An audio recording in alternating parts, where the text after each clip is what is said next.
Hello, everyone. I welcome you to this short presentation. And prior to moving on to the presentation, I wish I introduce myself so that you know about the trainer. My name is Karthikeyan. I'm an internationally accredited language trainer. I hold to my credit an international advanced diploma in teaching English to speakers of other languages, having done my specialization into teaching business English. And apart from that, I'm part of International IELTS Trainers Forum, and we connect every often to assess ourselves, our own abilities. For we believe that before we could teach to any students, we are good at it. And the course that I designed, it is an intensive learning program. When I say intensive, you will get an end-to-end understanding about each and every module. You will get a complete foundation onto each of the communication skills, reading, writing, listening, and speaking, so that you stand without any doubt and face your examination, the IELTS examination, with confidence to achieve your target score. And this program is designed to help students achieve a band 8 as far as the IELTS program is concerned. And this program is going to be a different program because it is not the standard sets of the teaching content that I keep sharing with every student. This is not the program that you get anywhere outside. I promise you also that during the class sessions, you will not get any information that are generally available out in the social sites or from the government. You will get what you don't get outside. So it's going to be a signature experience that you're going to get enrolling session with me. I'm not going to be only teaching you. I'm going to be mentoring you that you attain the skill sets, the desired skill sets, and I'm also be coaching you. I'm also be acting as a coach for you to help you get that consistency in your practicing. So now, thanking you very much. And now we'll quickly jump on to the presentation. Hi, I welcome you to this session on listening. So in this session, I'm going to be teaching you the strategies for you to score well on your IELTS listening test. So without any further delay, let's get started. So these are the prerequisites that I'm going to be explaining you about. In this session, I'm going to quickly let you know what you should do before the listening audio starts on your test day, and what you should be doing while the audio is on, while you're listening to the audio, and what you should do or what you're expected to do once the audio listening is over. Okay, so this is going to give you a complete insight and would help you to be facing the test with cheers. Okay, now before getting on to the details, so let's have an understanding on how this listening test is structured. So the duration of this listening test is going to be for 30 minutes. In addition to that, you will get 10 minutes of time for you to transfer your answers from your question booklet to the answer sheet. Now, you're going to have 4 sections on your listening. Your section 1, section 2, section 3, and section 4. There are 4 sections on your listening test. So let us have an understanding on how your question paper would look like. So it is on the screen. You could view yourself. This is your section 1 of your listening test. And kindly put your focus here on the highlights here. I put a red square box here or a rectangle box here, however the way you see it here. You should try to put your focus and have a complete understanding on what is written over here. Now it reads 1 to 10 questions. As you know that each of these sections are going to have 10 questions in it. So put together 40 questions, and you'll have to answer to all the 40 questions in 30 minutes by listening to the audio. So what you need to keep in mind is once the audio starts, then you'll have to follow the instruction as it comes from the audio. Okay, so coming back here, your section 1 of your listening contains 10 questions. And you could clearly see here, these 10 questions are not sequenced back to back. It is divided into 2 clusters or 2 parts or 2 subsections. I'll put this way, okay? So your cluster 1 or part 1 of your listening test questions are stated here. And then the second part of the question, so the remaining questions, it follows the first part. Okay, so this is how your listening question sheet will look like.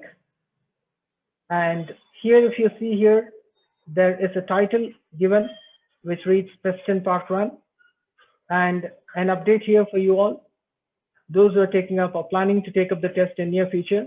An update for you guys that this section is no longer available on your question paper.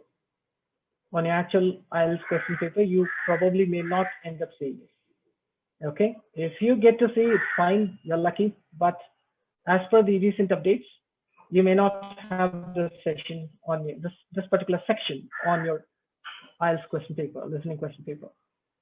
And you should read all the instructions that are there in the bold letters. Very important. And never assume that these are standard instructions or prompts, and this is going to never change and it's going to remain the same to all the sections and all the parts of the listening sections. No, it may change.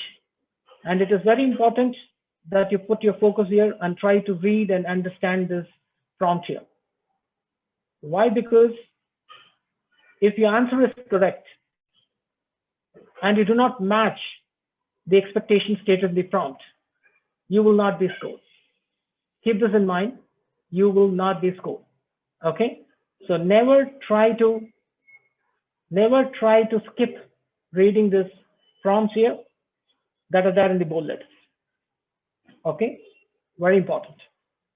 And let us now see how the section 2 of the listening test question paper looks like. It's almost the same, right? It is almost the same. Here, section 2, and then it reads questions 11 to 20.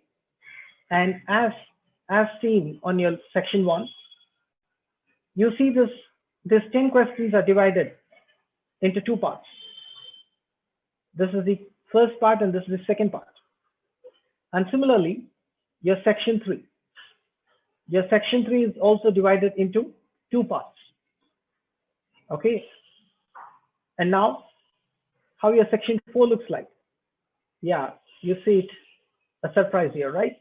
So all these questions here from 31 to 40, all these 10 questions go back to back. You probably do not have any time in between to take time and to guess what your answer could be. Okay, so this is very important. Just to reiterate to you, your listening test contains 4 sections: section 1, section 2, section 3, and section 4. And from section 1 through section 3, the questions are divided into 2 parts.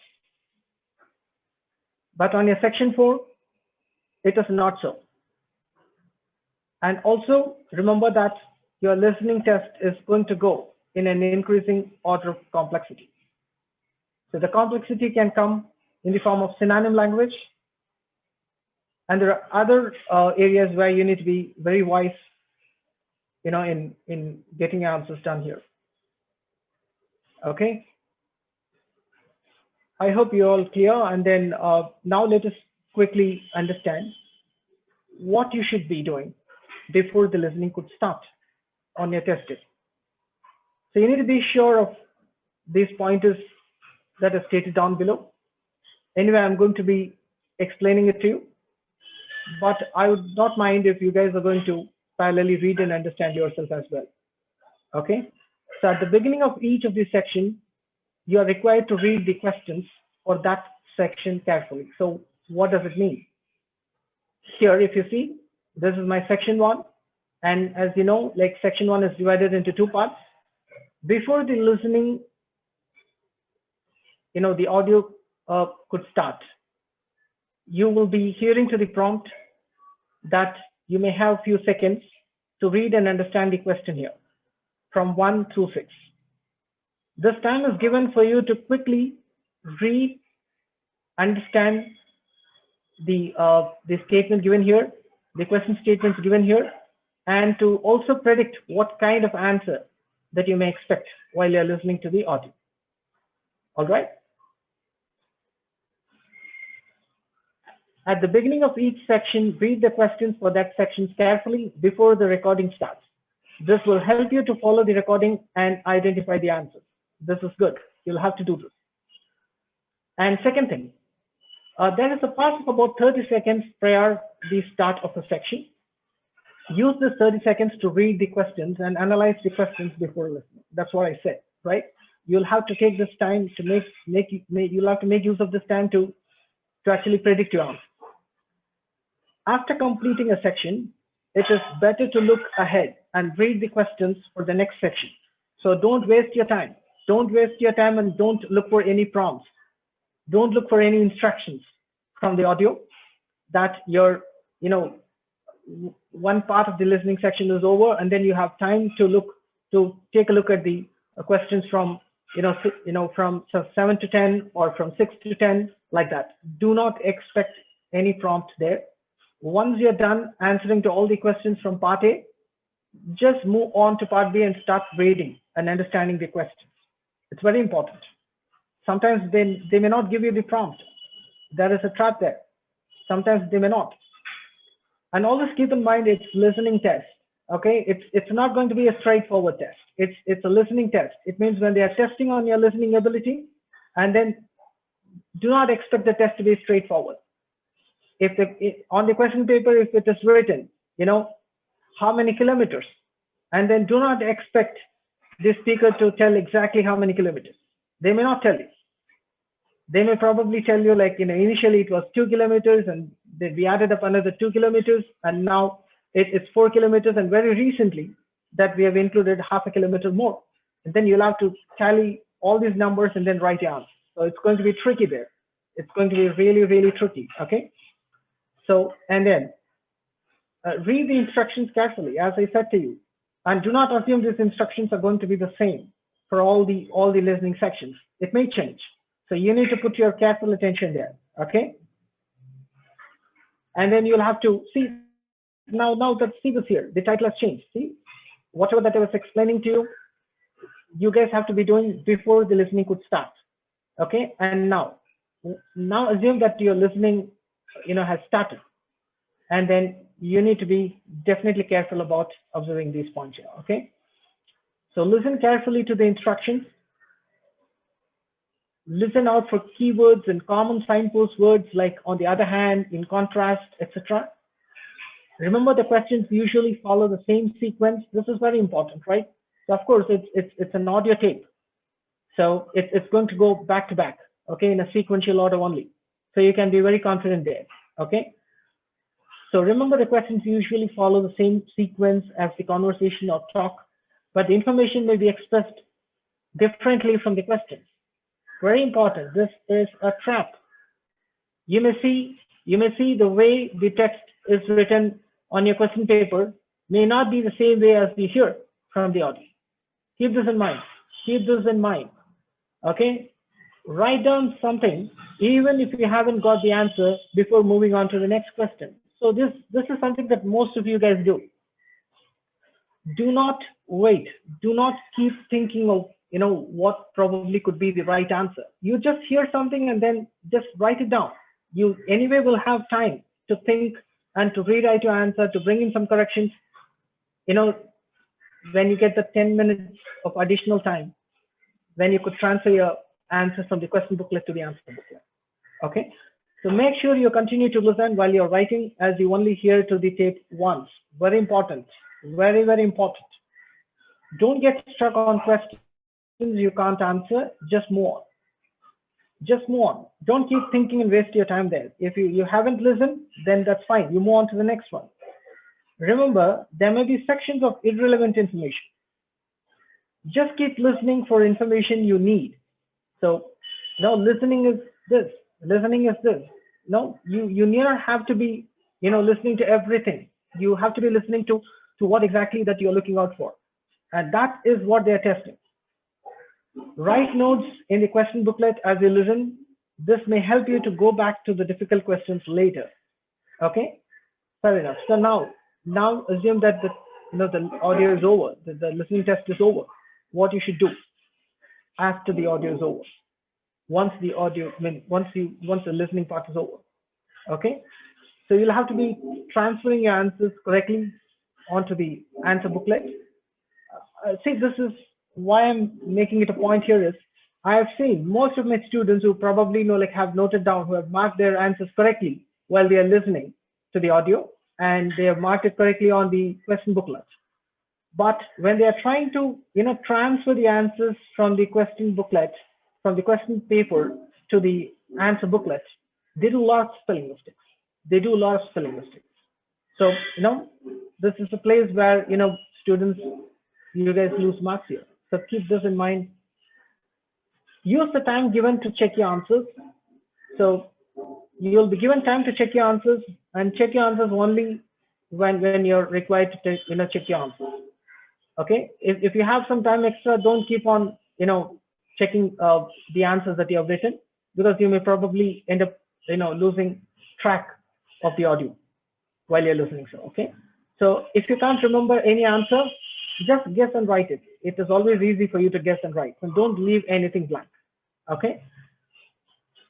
Okay, now quickly I need to help you guys understand that, as I already had stated during my talk here, during my lecture here, that this is a test. It's a test on your listening ability. So when it is a test on your listening ability, they are going to test your ability whether if you're capable of identifying the answers correctly or not, even if the answer is not spoken directly. Okay, here and where you'll have to be showing your ability.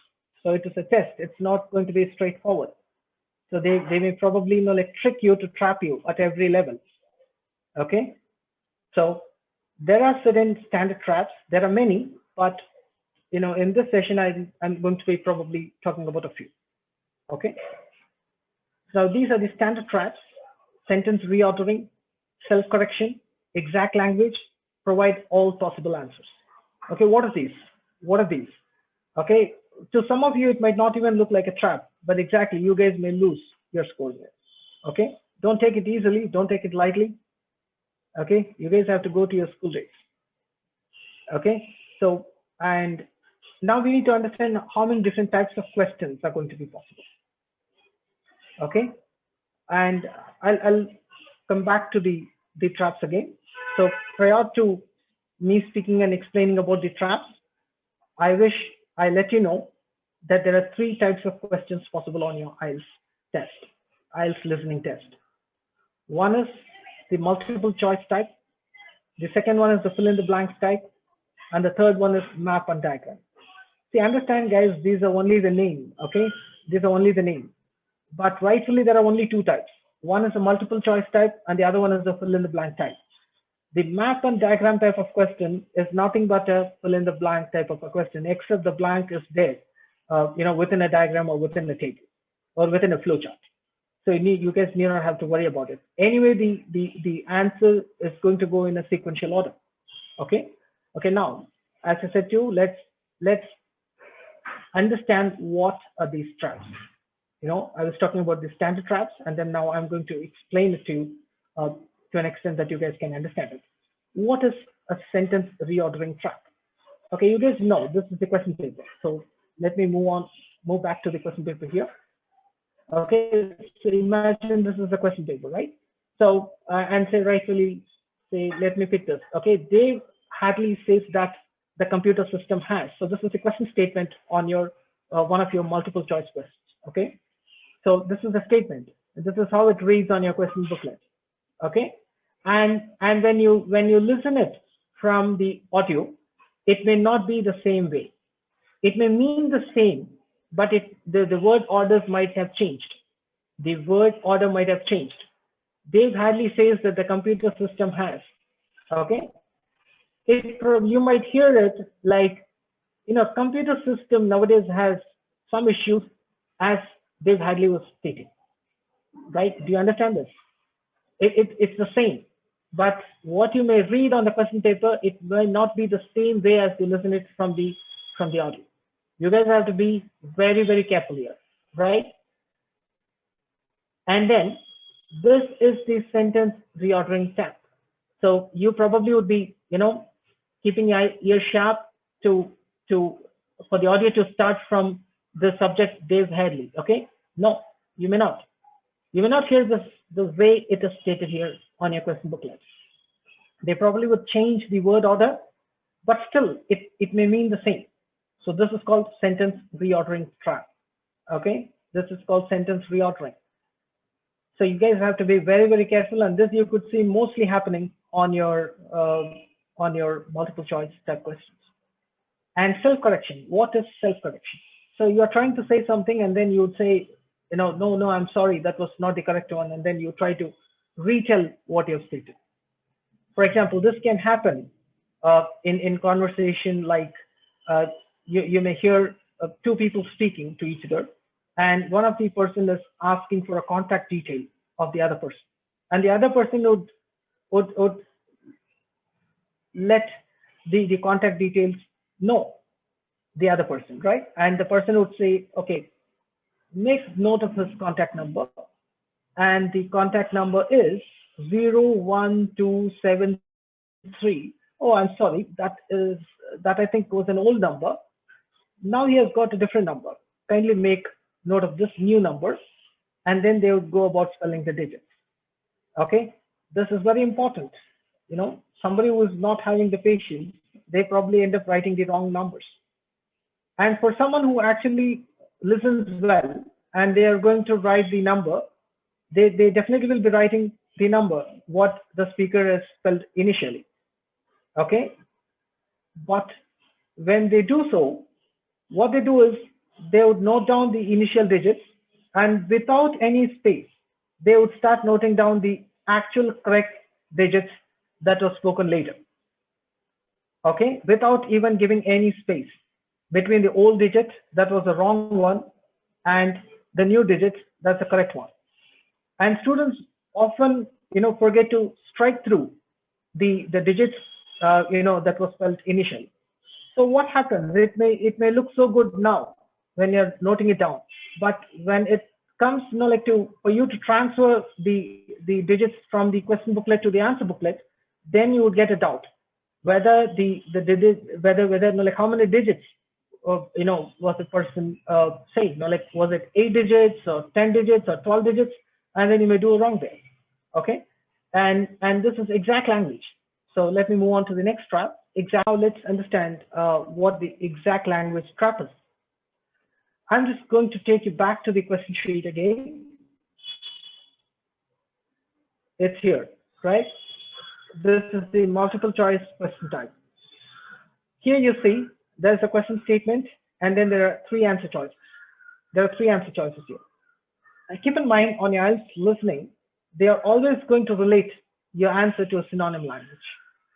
They are going to always relate your answer to the synonym language. Okay, and at times, what they do is the exact language trap. They may use the exact language trap. What does it mean?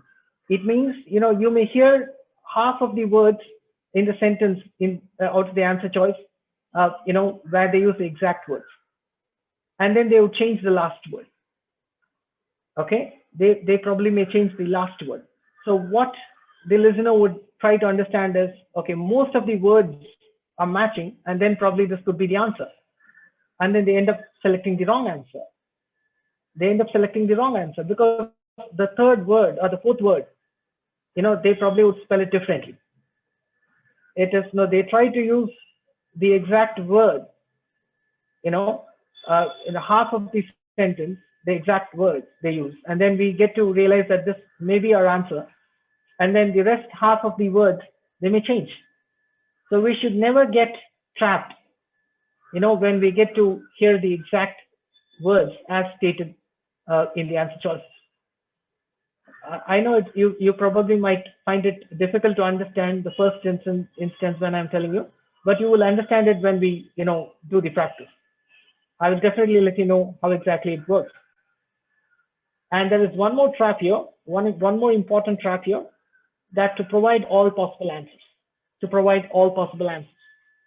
It could be a scenario that there's a conversation between two, and the first person is asking the other person, what probably could be the best way to book, an air ticket.